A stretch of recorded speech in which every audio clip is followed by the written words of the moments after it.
access here. Great. So thanks again for joining us today. I really appreciate each of you taking the time out of your schedule to join us and Senator Zach Wahls for a virtual Rural Resiliency Forum. This is our first virtual attempt at our traditionally in-person Rural Resiliency Forums that we host across the state throughout the year. So thank you again for joining us. I want to just first by just giving a little helpful Zoom tip. If you'd like to see the active speaker on your entire screen, you can click the speaker view function in the top right of your Zoom screen, and that will maybe be a little bit easier to tell who's speaking and watch them as they speak. So just wanted to put that up there. And I'm going to start with a short introduction of the Center for Rural Affairs for those of you who may be joining us for the first time. So the Center for Rural Affairs is a private, nonprofit, and nonpartisan organization that was founded in Northeast Nebraska in 1973.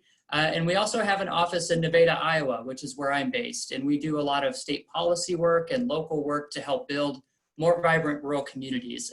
And our mission statement is to build more vibrant rural communities and empower those who live there to play an active role in helping determine the decisions that impact their future.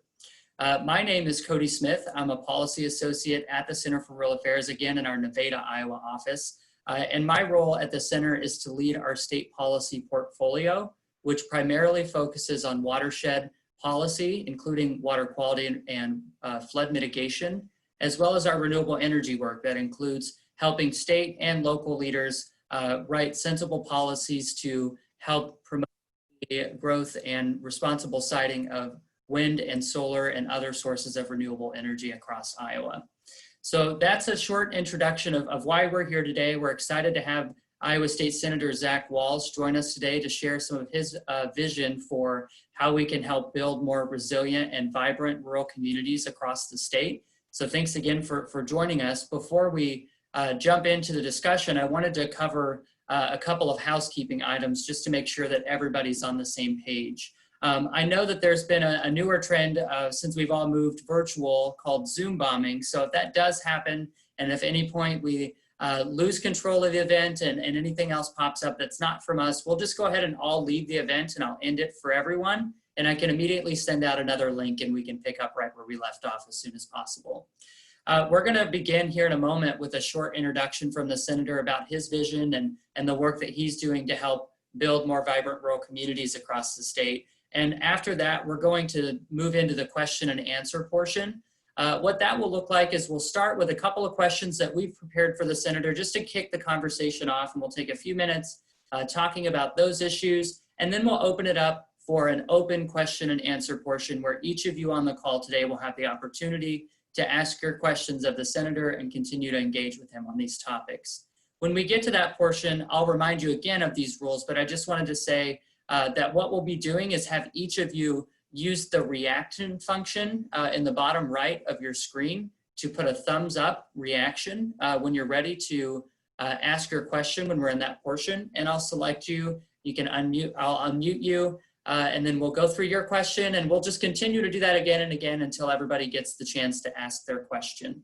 And if there are any questions about that throughout the forum or when that is, feel free to send me a chat through the chat box at the bottom of your screen, and I'm happy to work through that with you. You're also encouraged throughout the forum to submit your questions through that chat box. So if you have questions that arise from any of the questions we'll be posing at the beginning, feel free to put those there and we'll continue to work through those. Again, we are live on Facebook as well. So thank you to the folks who are joining via Facebook Live. If you have questions, please put them in the comment box and my colleague will be sending those questions over to me and we'll be sure to get to those. So that kind of wraps up the housekeeping items. Again, thank you to all of you for joining us today for our first virtual Rural Resiliency Forum. And without further ado, I think I'll open it up to Senator Wahls to give some opening remarks. You know, you'd think that like 4 months into this, you'd have the hang of unmuting yourself totally down by now, but I guess it happens to everybody. But just wanted to start by saying thanks to Cody and the entire team at the Center for Rural Affairs. Working with you on these forums is one of my favorite parts of the year. I'm bummed, obviously, that we can't be together in person. But I was glad that we were able to make it work with this virtual format, and it's an honor to be your inaugural guinea pig for this first virtual event. So thank you again for helping put all of this together. This is actually my 16th listening post or legislative forum of the year, but obviously we've had a shift to these online settings since I guess mid-March. And so but I always appreciate the chance to hear from constituents and to hear from Iowans across the state about the issues that matter to them and to their families. Just a very quick intro for me. I recognize a lot of the folks who we have on the call, so for some of you this will be a little redundant, but for those of you who I haven't had the chance to get to know yet, I'm State Senator Zach Wahls. I live in Coralville in Johnson County, but I represent a good chunk of Johnson County, all of Cedar County, and then a slice of Muscatine County.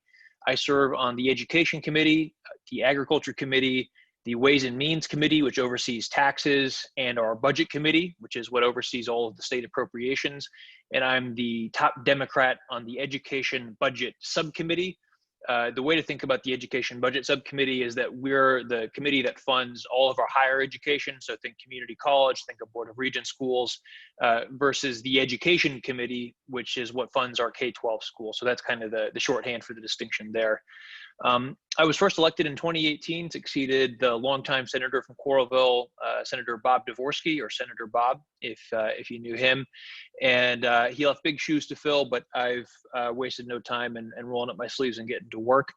2020 has been a heck of a year. If you'd told me when I was first deciding to run in 2017 that we'd be dealing with a once-in-a-century global pandemic, I'm not really sure how I would have responded, but it has definitely been a huge experience for all of us. The experience as a state legislator has been one primarily of trying to stay on top of the news and stay up to date about what is happening in my district and across the state, and trying to connect people with the resources that they need and the information that they need.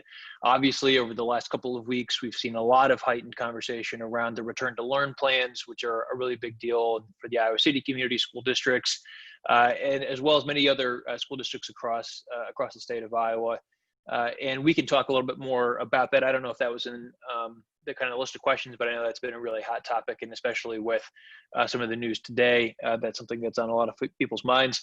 But we've also obviously this year been having a lot of conversations about racial justice and the Black Lives Matter movement following the death of George Floyd at the hands of police officers in Minneapolis, and then just this past Sunday, the shooting of Jacob Blake in Kenosha, Wisconsin. And so, that's an issue that has been receiving a lot of attention. The legislature did take some steps that I was a part of in trying to pass some common sense police reforms before we adjourned for the year when we reconvened in June. And I was very proud to play a role in getting some of those changes made. But I do think that we have a long, long way to go for our state, for our country, before we can really say, I think honestly, that Black Lives Matter in America, and that we've addressed these racial inequities that have been troubling in America since before we were even formally the United States. And then, of course, just in the last few weeks, the derecho has been, the hits keep coming in 2020, and the derecho was no different. My Senate district was pummeled pretty badly, but I don't think it was quite the same as what we saw up in the Cedar Rapids and Linn County area.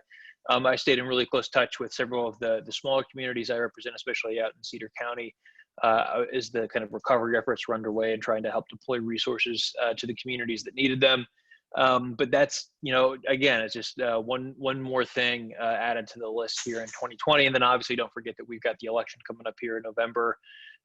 And I think there's not only, we're going to see some challenges around the election in terms of the voting, the mail-in voting. That's been a big part of the year so far, but it would not surprise me if we see some very contested results of the election, especially if there is a very big mail-in ballot versus in-person voting split, which I think is definitely possible. And I think it may look like Florida in 2000 seemed like a walk in the park, depending on what winds up happening. So a lot on the plate. I know a lot of folks are feeling really stressed and burned out. So just a reminder to everybody, don't forget to take care of yourself if you can.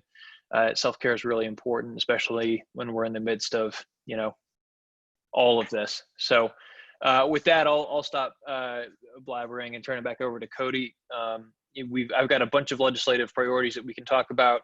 in kind of the structured Q&A period, and then also as we get into the open Q&A. I would say 4 quick things. You asked, what am I currently doing on in terms of rural resiliency? I'd say the biggest one is definitely renewable energy. I believe climate change is real. I believe it's happening, and I believe the consequences are going to be very significant. But the good news is that the significance of those consequences is up to us and what we do here in the next 5, 10, 15, 20 years.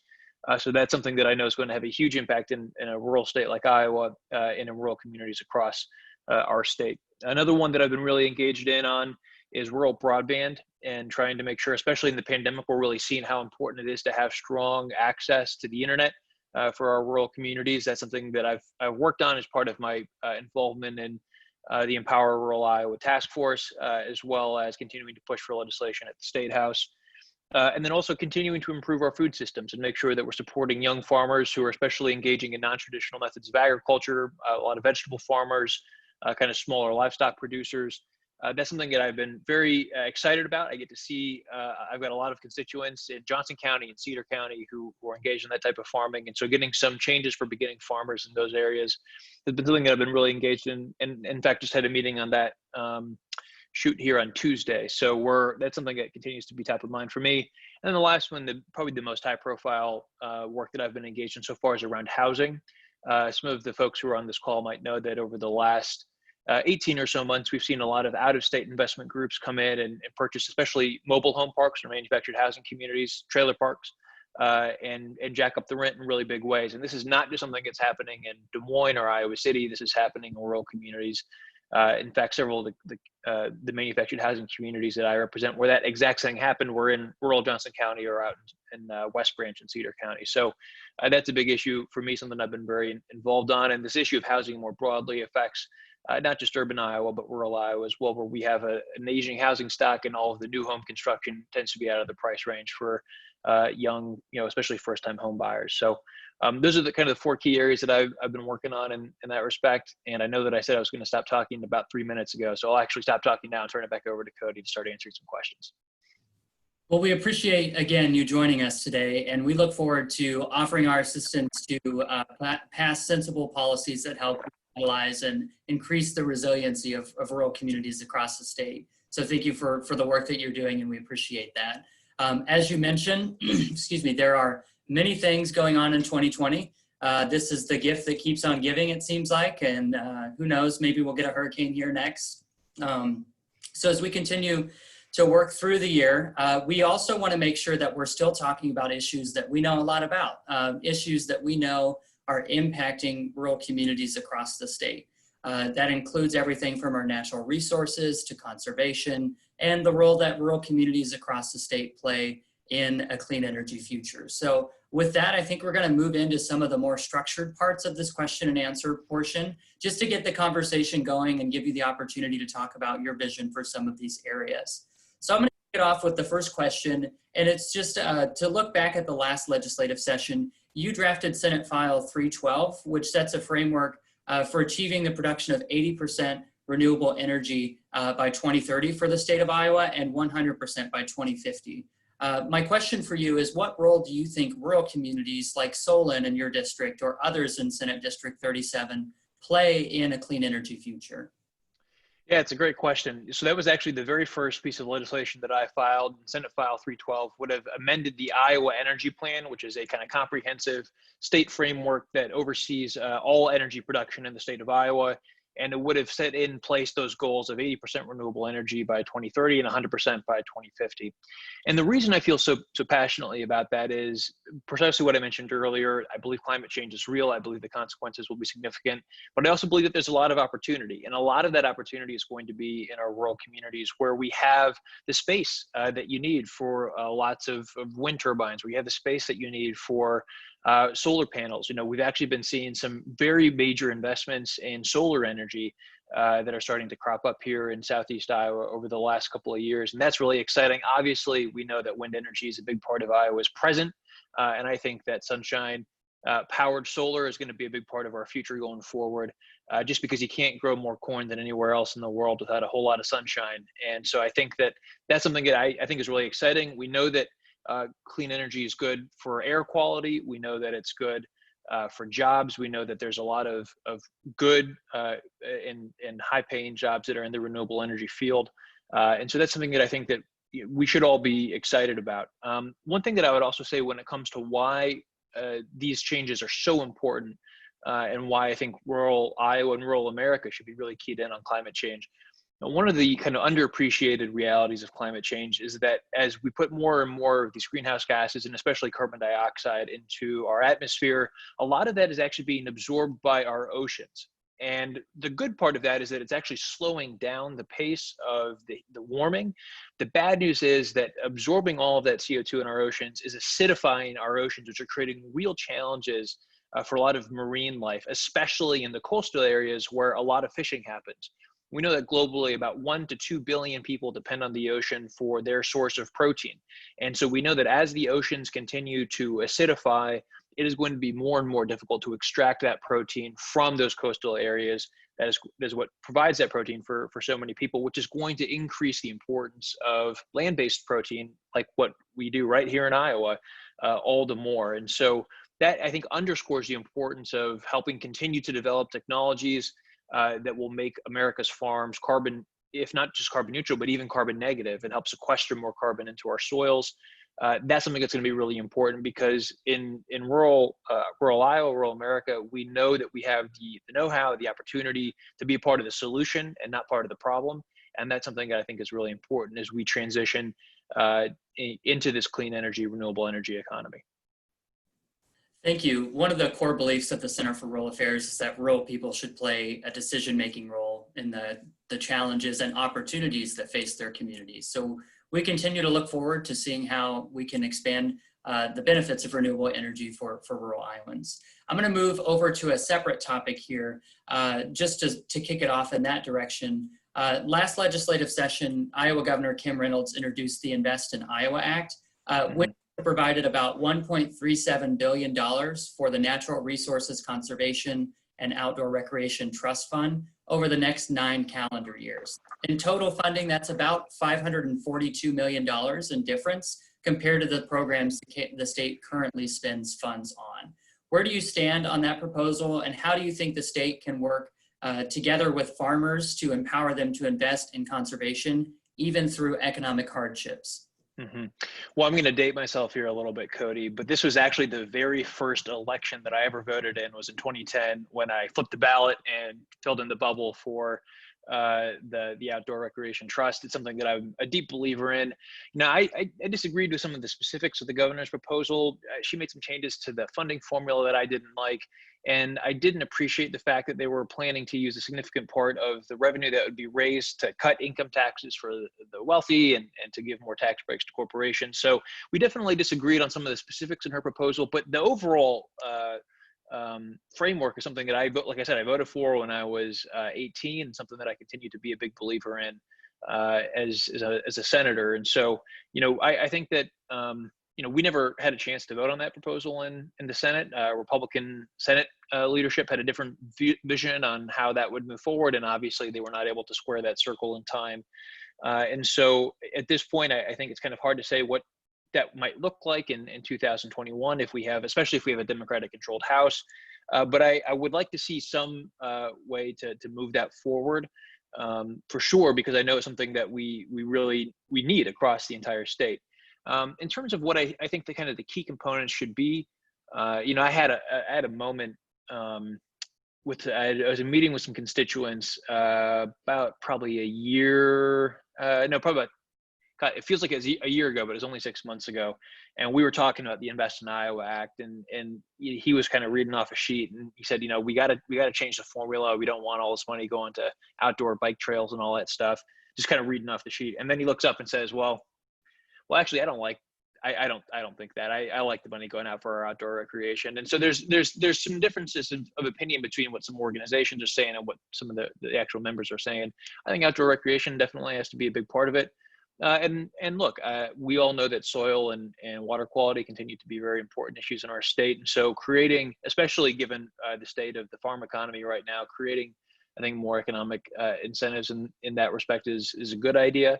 One of the things that I've really observed is that there's a real generational gap, especially in the farming community, between folks who might be a little bit older, might be a little bit more skeptical of some of these new approaches, a little bit more concerned about the bottom line versus some of the younger generation folks. I mean, and again, in conventional ag, folks are graduating from Iowa State, going back to the farm to help out with mom and dad.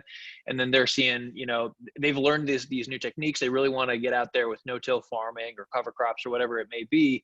And their parents are a little bit more hesitant. And so there's some generational stuff that we're still working through. And some of that is definitely about dollars and cents, but some of it's just kind of the way things are done.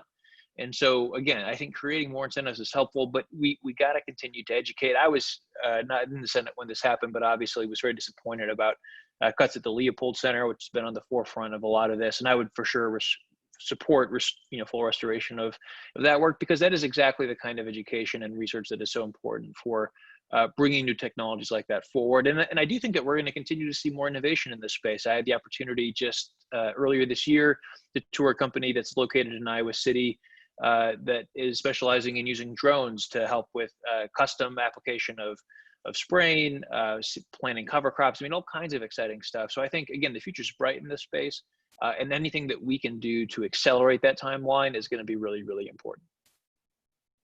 Well, thank you for your answer there, and we look forward to providing more information and helping lawmakers and others make decisions about the Invest in Iowa Act and outdoor conservation. I'm going to ask one more question before we to the open question and answer portion. And this is just because the COVID-19 pandemic has just changed so many things that we do, including where we are right now. And so I wanted to give the opportunity to you to talk about, how can the state help rural communities recover from the economic hardship caused by COVID-19 and also help them become more resilient to other unforeseen challenges that might occur in the future? Yeah, it's a great question. I think there are probably a couple pieces to it that immediately come to mind. The first would be to undo the privatization of Medicaid. This was a decision that was made in 2015, and we've been living with the consequences for about 4 years now. And I think the window's probably closing for us to actually be able to undo the privatization of Medicaid, just because I think that we have lost by this point so much institutional knowledge that reverting to a fully state-controlled system, if we don't do it in the next couple of years, it's going to be exceptionally difficult to go back to where things were before privatization happened. But when I talk, especially, and I hear this all the time from long-term care facilities, residential facilities, nursing homes in the rural communities that I represent, they have just been hammered by the MCOs. Rural providers are not getting compensated on time enough. And so the COVID, obviously did not create that, but it added insult to injury. And so I think that when we're talking about the long-term consequences, figuring out ways to boost the Medicaid reimbursement rate, and then at the federal level, which obviously, I see we have a representative from Congressman Lobsak's office on the call, Dave Lesh, but making more improvements to the Medicare reimbursement rate is important in our rural communities where we know that's a really, really important issue. So those are a couple of things that immediately come to mind. The continued investments in rural broadband are going to be important because of the economic opportunity that creates for new businesses to open up and for consumers to be connected to their friends, family, access some of those healthcare services that we were just talking about, especially through things like telehealth, which again is taking on a whole new importance when it comes to the COVID-19 pandemic. And then, I don't want to sound like a broken record, but again, I think going back to renewable energy, understanding the importance of these real investments that we are going to have to make in order for us to get through that process of transitioning to a clean energy economy, but also, the fact that we're still dealing with the consequences of the inability of the administration to control the spread of COVID-19, and so now we're in it. It's like there's a time for figuring out what could have gone better, what could have gone differently, at some point. But where we are now, in terms of the economic hardship that we're dealing with, we got to get through it first. And then we can figure out the lessons learned to make sure it doesn't happen again. Well, thank you again for joining us and talking about that. We appreciate the time, and we agree that there are a lot of things we can do to help build more resilient rural Iowa communities throughout the state. So thanks again for this part of the question and answer portion. I'm going to go ahead and open it up to audience and community member questions. As a reminder, what we'll have you do is either indicate through your video screen or use the reaction tool to give a thumbs up, and I'll just pick people as they come up, and you'll have the opportunity to turn on your video. I'll unmute you, and you can ask your question to the senator. So if you're ready to ask a question now, feel free to use that reaction function.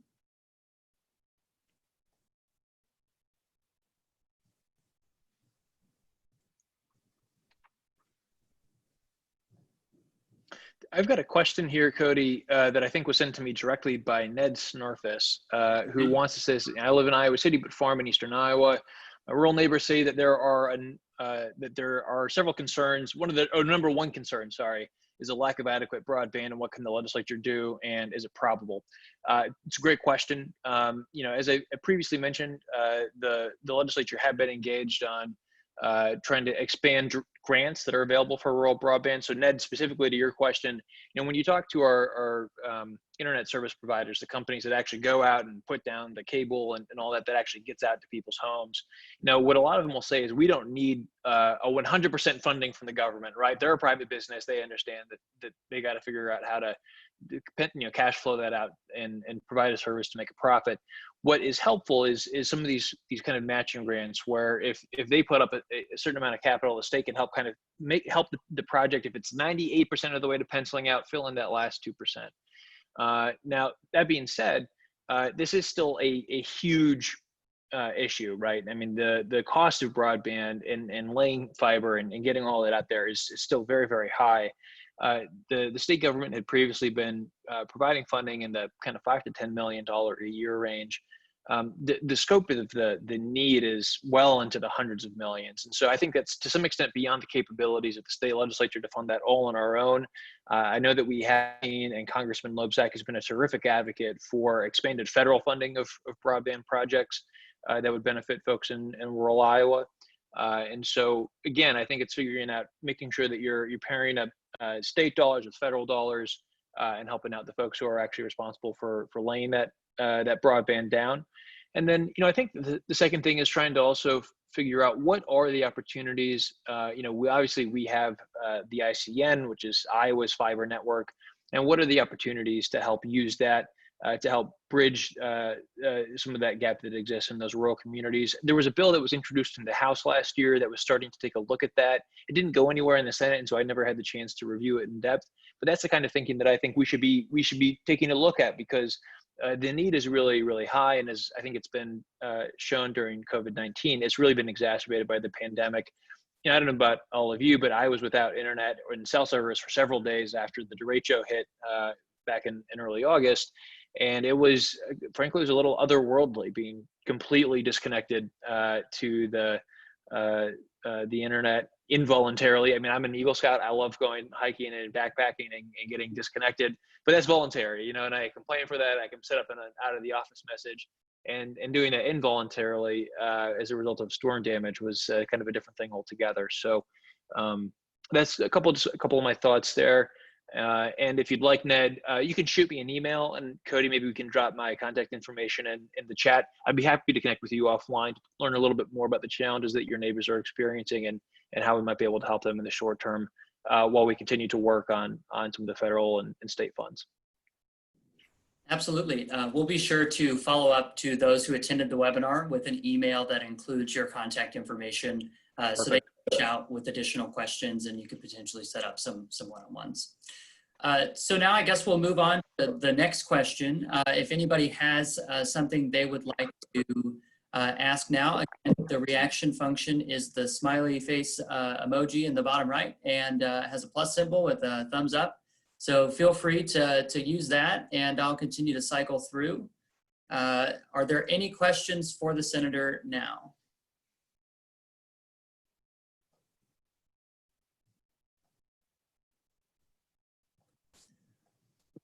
No shortages of questions for the senator myself, so I am happy to pick up and take it into a different direction. First thing I wanted to ask here is, one of the things that we face in Iowa is we lead the nation in the number of disaster declarations when it comes to flooding.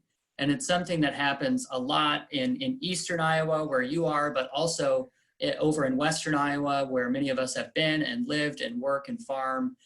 These things are devastating, and they seem to be happening more often as we continue to go through the last couple of years. It seems like we've had some 500-year floods and 100-year floods multiple times. And so one of the things that I'm interested in hearing your perspective on is, how can the state work with, whether it's state lawmakers or state agencies or others, how can the state work with local leaders and watershed officials and soil and water conservation district professionals to help reduce flooding in the state of Iowa, as well as improving water quality? Sure. Well, two memories kind of immediately come to mind. When I was in high school in 2008, when the really terrible floods came through, and I have these very vivid memories of sandbagging down along Normandy Drive in Iowa City near City Park. I'm sure there were several folks here who are on this call who did that as well. And spending long, hot days filling sandbags and building walls, and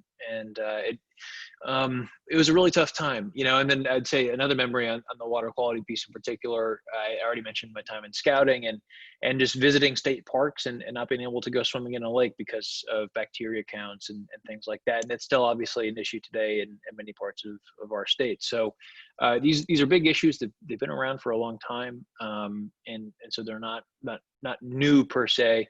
I'll start with the water quality first, and then can move backwards to some of the watershed management stuff. I think probably the biggest thing again is trying to make sure that we're incentivizing some of these agricultural practices that are important.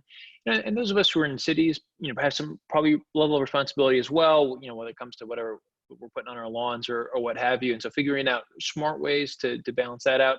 But then obviously, when you're putting down huge amounts of nutrients on your soil, that's going to create some challenges in the watershed. And so, there are a lot of techniques that we can use when it comes to things like riparian buffer strips, bioreactors. I mean, there are a myriad techniques that are out there when it comes to making sure that the water that winds up in the creek is cleaner and doesn't have quite as much of the nutrients that are in there. But I would say that it's actually also connected to the flooding issue. I mean, one of the things that I know is a part of the challenge is that when you've got tile in your fields, you're going to concentrate and quickly drain the fields. And unfortunately, what you can do is, especially if you get a big rain event right after you've just gotten done spraying, you're going to have a huge concentration of nutrients in the water as it's coming down through the tile and into the creek or the stream. And as a consequence, that's what leads to some of those higher nutrient events. And so, but at the same time, if you don't have tile in the field, then you get standing water, and that can create real problems, and that's not good either. And so I'm not saying that we should get in there and tear out all the tile or anything like that, but understand that is a part of what's happening. And so making sure that we, again, are looking at those riparian buffer strips, saturated buffer strips around, especially around tile. I got a constituent out just outside of Clarence in Cedar County who helps farmers do this for a living, and he gave me a tour last year of his fields, and it's really cool stuff, and it's totally doable. And if you pencil it out, it winds up being good for the bottom line as well. But again, that's where those incentives are really important. And then to the watershed stuff, I know that last year when we had obviously the really disastrous flooding, there were a lot of fingers being pointed at the Army Corps of Engineers. I don't think it's the Army Corps' fault that you had a cyclone bomb, right? Drop this huge amount of water. Are there things that they could do to improve control of water? I'm sure everyone can always be better, but this idea that they were uniquely to blame, I think, was probably not correct. One of the things that we know is true about climate change is that as we introduce more instability via these greenhouse gases, there are going to be more of these extreme weather events. This is not something that's really debated. I mean, there are a lot of things about climate change that we don't know, to be very clear. But this is one of the things where there's pretty universal agreement among the experts who study this stuff. And so to the extent that we know that's going to be a big issue going forward, again, making those investments today, they're going to move us away from a carbon intensive economy and towards a carbon neutral or carbon negative economy those are all really important to the extent that those kinds of events are responsible for these flooding events that we've seen. Now, is climate change exclusively to blame? No, of course not. Flooding has always been with us. It's is a story as old as time, right, for humans dealing with floods. But we do know that climate change is going to make it worse as we go into the future. Well, thank you for your comments. We've received a question from Sharon in the chat box, and I'll just read it aloud for you here. Sharon asks, is the Senate considering reversing the downward trend in funding for state schools? Does the legislature not understand the long-term impact educational funding for the development of Iowa citizens and the Iowa economy? Yeah, Sharon, that's a great question, and I wish I had better news for you. Every, or at least both years, I shouldn't say every year because it's only been 2, but both years I've been in the Senate, Senate Democrats have introduced amendment language that would fund our K-12 schools at 3% annual growth rather than the 1% and I believe 1.6% that we got the last 2 years. And so that's been a top priority for Senate Democrats. Our counterparts on the other side of the aisle have a different view about the priorities of the state and where state revenues should be going. They supported a massive tax reform bill before I got to the legislature that wound up cutting state revenues in a very significant way. And even if you just undid just that tax cut and put that money back in schools, you would have been able to get that adequate funding that was above inflation and moving us in the right direction. The thing that I'm really worried about with the current levels of funding is the creation of a death spiral where you've got inadequately funded schools, which lead to lower educational outcomes. And so folks who are in rural communities are looking at that and saying, maybe I want to live in a small town. I love the rural or small town lifestyle. That's what I want for my kids, but I got to live in a place that has stronger school funding and where they can get the education that I got when I was growing up 20, 30 years ago, back when Republicans campaigned on the idea that Iowa was a state of mind. But where we are today, I don't see those changes happening under the current makeup of the legislature. My hope is that if we do see some changes with the election here in November, that in 2021 we would see some stronger funding for our K-12 schools. But the other thing that I would say beyond that, funding is absolutely, I would say, the biggest issue. I would say that there's probably more that we should be doing on the innovation side as well.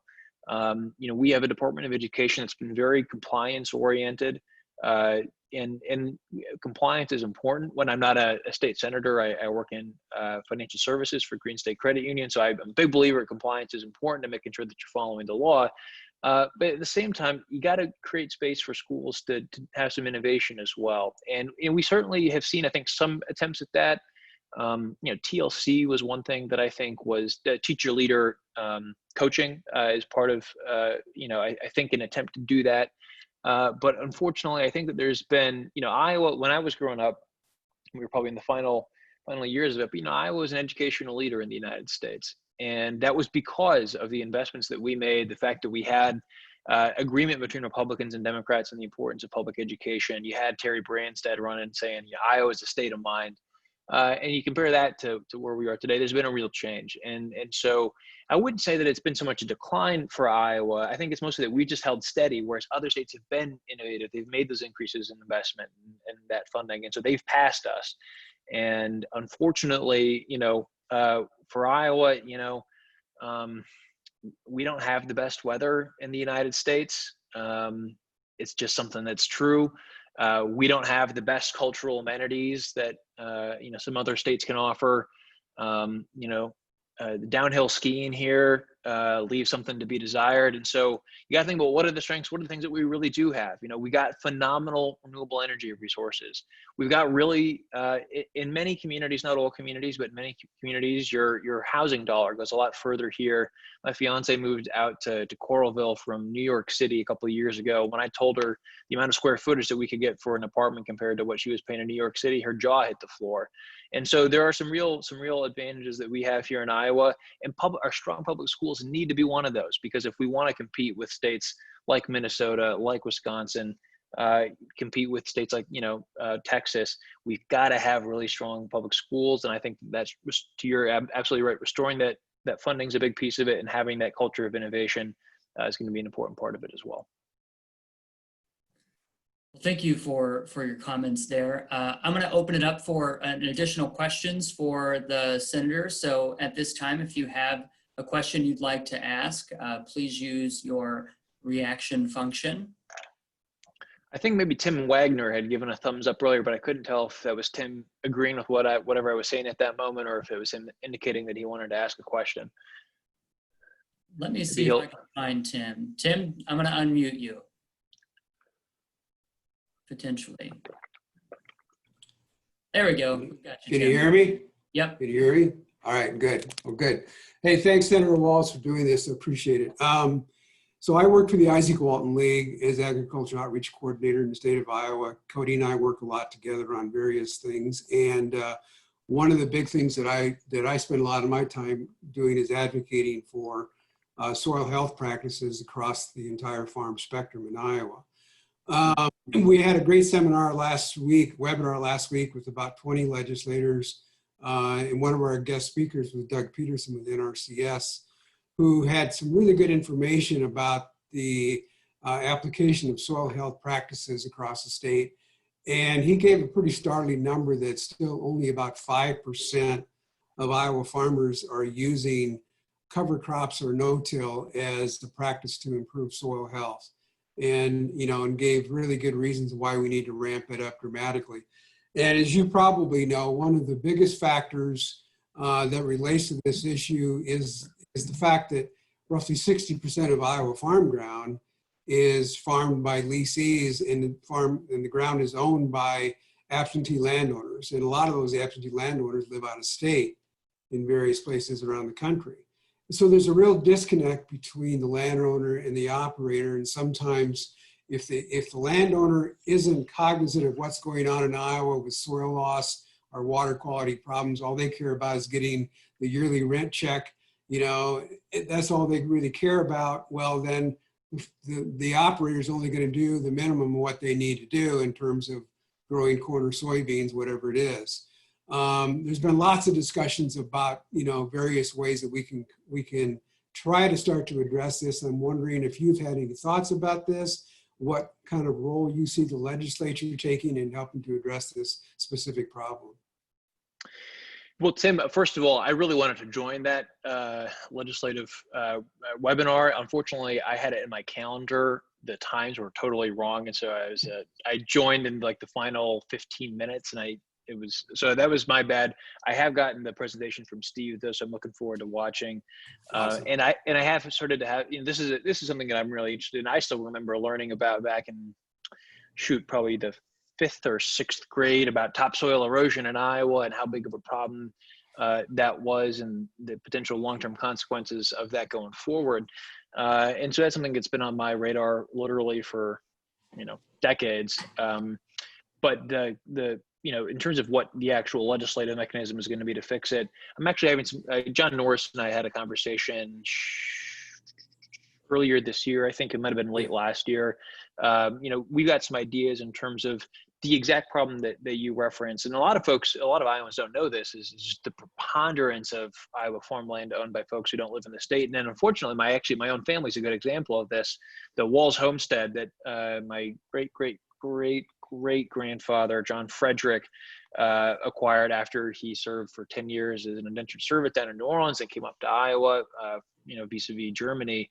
That part of the farm is still in the family, and it's now owned by my, second cousins once removed, one of whom lives in North Carolina and the other of whom lives out in Colorado. And I asked them what they were doing about water quality, and they thought I was talking about the well. And, so it's exactly right, and so there's a lot of education that has to go out that way.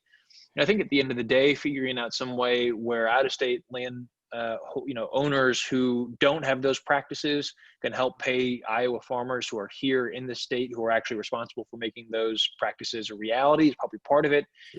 And again, I think that there's a way to do it where you don't necessarily affect the price for cash rent, which is obviously a huge part of what the input costs are for farmers. Now, whenever John and I try to explain this to some of my fellow legislators, they're kind of like, they they hear the word revenue generation or tax, and that like everything else kind of shuts down. But it's like, no, that there actually are ways to the price of cash rent is not determined by the tax rate on the whatever the rent is, being, or the rent check, right, that's going out to the out-of-state landowner. But people sometimes like they hear that and they kind of panic. So there's some education work to do, obviously, and the legislative update you did last week was a part of that. But again, it's about creating incentives to do the right thing. That 5% number is definitely scary, and I think underscores the magnitude of the problem. And I think Minnesota has gone in a direction of requiring some of these practices. I understand that people don't like being told how to farm. People don't want to be told how to raise their kids. They don't want to be told how to farm. But when we're talking about consequences that are affecting more than just your farm or your community, but are affecting really the whole state, and in fact several other states, in my mind, that's where part of there probably does have to be some kind of federal strategy. And obviously we had this whole fight over WOTUS, and the way that all went down obviously was not well received by some folks in the farming community, but it clearly is a huge issue. Soil health is a part of it. Water is a part of it. And again, I'm really heartened by the fact that there are a lot of young farmers who are really excited about it. But the problem is that if you can only do it when times are good, times are probably going to continue to be tough for a while. And so we got to figure out ways to make it possible, when times aren't as good either. And so, is cost share part of that? Yeah. There have to be other ways to do it too. Sure. I appreciate the answer, and I'd love to chat more with you about it sometime. Absolutely. And again, Steve Falk sent me the presentation, so I'm looking forward to watching it. And then, like I said, I do serve on the Ag Committee. And so and Senator Shipley, who organized that, he's a really good guy. He and I don't agree on everything, but he's a good man. And I know that this is something that he's genuinely passionate about. And so having a Republican farmer over in his part of the state who's fired up about this is a great sign in terms of what's possible going forward. Yeah, I agree. Thank you. Thanks for the question, Tim. We appreciate that. So I'm going to go ahead and open it up one last time for a final question for the senator before we give him the opportunity to close out his remarks today. So go ahead and indicate if you have any additional questions for the senator at this time.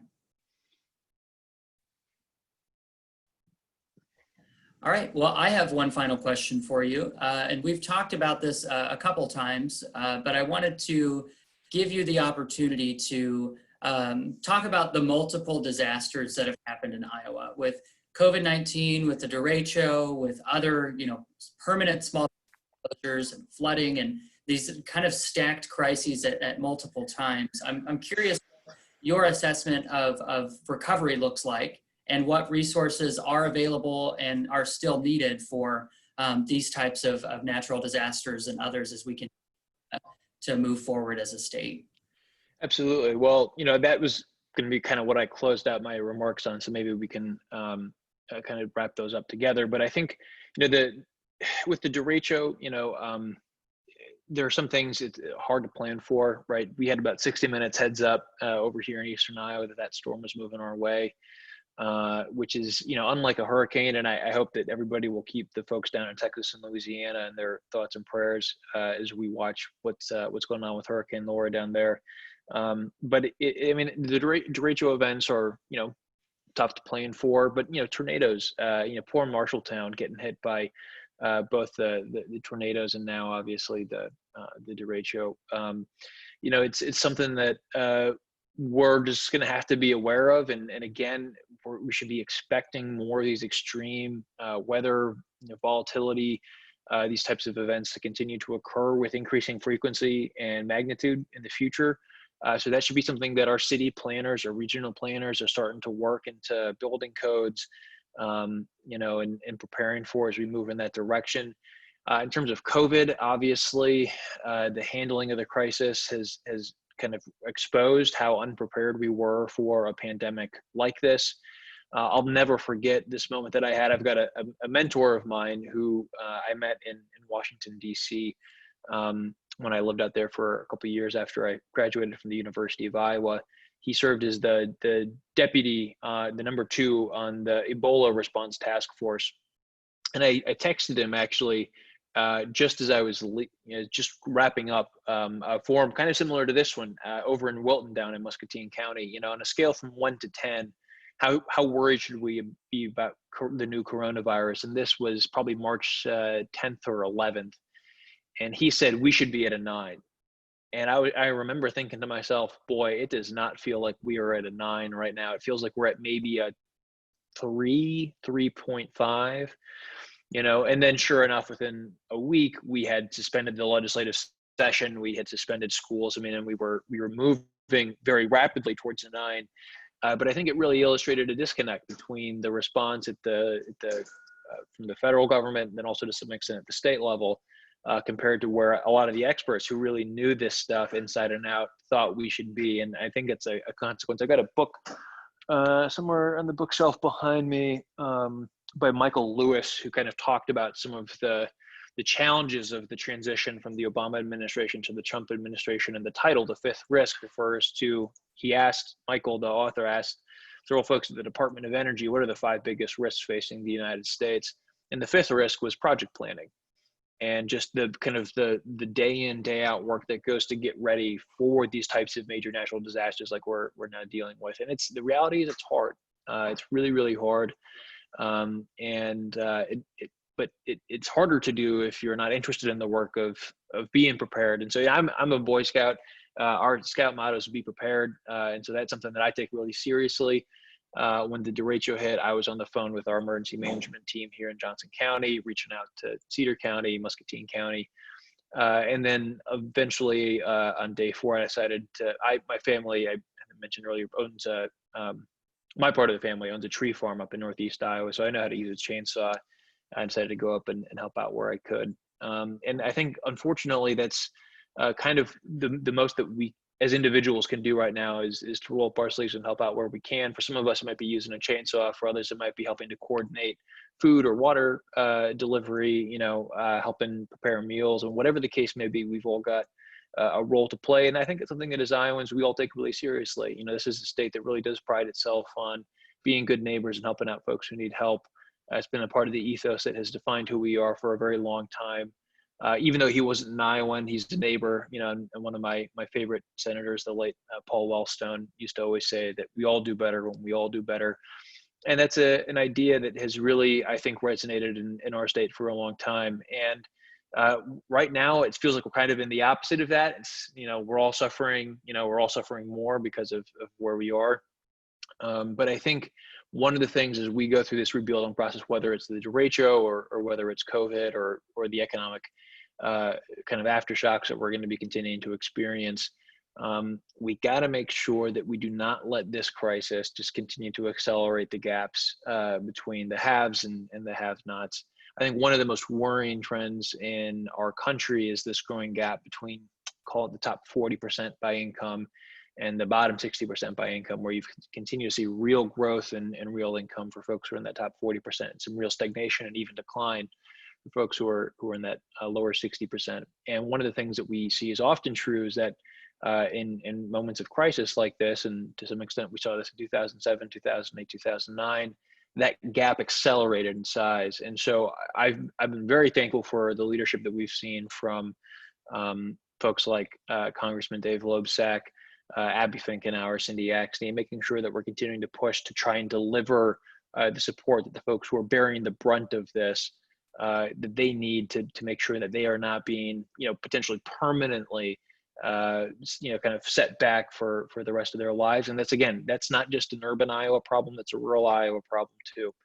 When we talk about that growing gap, that's not just an urban Iowa problem. You see that in every single community in the state, whether it's rural, urban, or suburban. So that's kind of the big question that keeps me up at night. That's the worry that I have, and I hope that that's kind of the guiding ethos for our policymakers at the state and federal level as we go forward.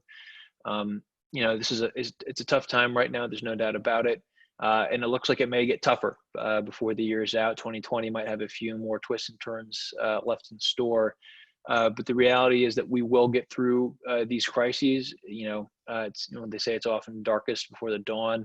I've got a close friend who she says that, you know, we have to remember that darkness isn't always the darkness of death. There's often a darkness of the womb and this new birth of freedom and democracy in America. And maybe that's where we are right now. So that would be my closing message, is that, you know, we got to keep the faith and we can't lose hope now. We know that we got a lot of work to do.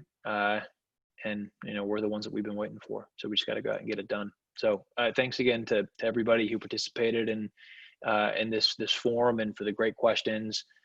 You can contact me anytime by email, by phone. I can make sure that Cody gets that out to folks who participated. Always happy to chat. And if you got any questions about state government or trying to get connected to resources, I'm happy to help with that in any way that I can. So thank you again for participating and for coming out this afternoon, and I hope that you and yours are safe and healthy in these days, weeks, and months ahead. Thank you. And just to wrap up quickly, again, thanks to the Senator for attending and giving us some moments of his time. And then thank you to each of you for jumping on today and taking time out of what I'm sure are very unpredictable and busy schedules, as many of ours are right now. And as you continue to look for ways to get involved with either it's helping out with, you know, the derecho or other things, please, you know, get in contact and feel free to contact me at any time at codys@cfra.org. And that's as well, cfra.org. And as you continue to work on issues related to water quality and flooding and renewable energy in your communities across the state, please don't hesitate to reach out. I'm happy to converse with you and share the perspective of the Center for Rural Affairs and help you have the information that you need to be successful. So thanks again to everybody for attending our first virtual Rural Resiliency Forum. And thanks again to Senator Wahls for his time. We'll go ahead and wrap up. Thanks.